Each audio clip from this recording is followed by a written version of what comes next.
warahmatullahi wabarakatuh. Perkenalkan, saya Devi Asrianti dari kelas 6C. Di sini saya akan mempresentasikan tentang tantangan MSDM. Apa itu MSDM? Manajemen sumber daya manusia dapat diartikan sebagai kegiatan perencanaan, pengadaan, pengembangan, pemeliharaan, dan penggunaan SDM dalam upaya mencapai tujuan individual maupun organisasi. Mengelola SDM bukan merupakan hal yang mudah, karena manusia merupakan unsur yang unik dan memiliki karakteristik yang berbeda antara satu dengan yang lainnya. Beberapa pendekatan yang digunakan dalam MSDM yaitu 1. Pendekatan SDM menekankan pengelolaan dan pendayagunaan yang memperhatikan HAM. 2. Pendekatan manajerial menekankan pada tanggung jawab untuk menyediakan dan melayani kebutuhan SDM departemen. 3. Pendekatan sistem menekankan pada tanggung jawab sebagai subsistem dalam organisasi. 4. Pendekatan proaktif menekankan pada kontribusi terhadap karyawan, manajer, dan organisasi dalam memberikan pemecahan masalah. Prinsip-prinsip pengelolaan MSDM. 1. Orientasi pada pelayanan. Dengan berupaya memenuhi kebutuhan dan keinginan SDM, di mana kecenderungannya SDM yang puas akan selalu berusaha memenuhi kebutuhan dan keinginan para konsumennya. 2. Membangun kesempatan terhadap SDM untuk berperan aktif dalam perusahaan, dengan tujuan menciptakan semangat kerja dan memotivasi SDM agar mampu menyelesaikan pekerjaan dengan baik. 3. Mampu menumbuhkan jiwa entrepreneur SDM. Perusahaan seperti berorientasi mencapai tujuan perusahaan, memotivasi kerja yang tinggi, dan mampu menyelesaikan pekerjaan. Fungsi dan aktivitas MSDM. Fungsi pengadaan merupakan fungsi MSDM dalam usaha untuk memperoleh jenis dan jumlah SDM yang tepat yang diperlukan untuk mencapai sasaran organisasi.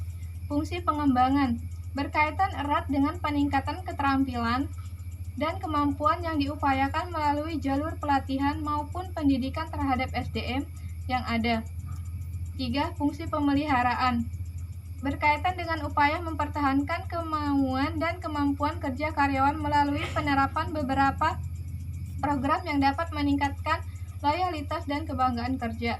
4. Fungsi penggunaan menekankan pada pelaksanaan berbagai tugas dan pekerjaan oleh karyawan serta jenjang peningkatan posisi karyawan. Adapun manfaat penerapan MSDM. 1. Organisasi atau perusahaan akan memiliki sistem informasi SDM yang akurat. 2. Organisasi atau perusahaan akan memiliki hasil analisis pekerja atau jabatan berupa deskripsi dan atau spesifikasi. 3. Organisasi perusahaan memiliki kemampuan dalam menyusun dan menetapkan perencanaan SDM yang mendukung kegiatan bisnis. 4.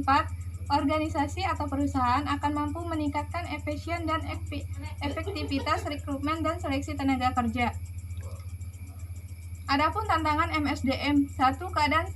Keadaan atau situasi yang dapat mempersulit pelaksanaan aktivitas dan kebijakan MSDM yang sulit dikendalikan perusahaan.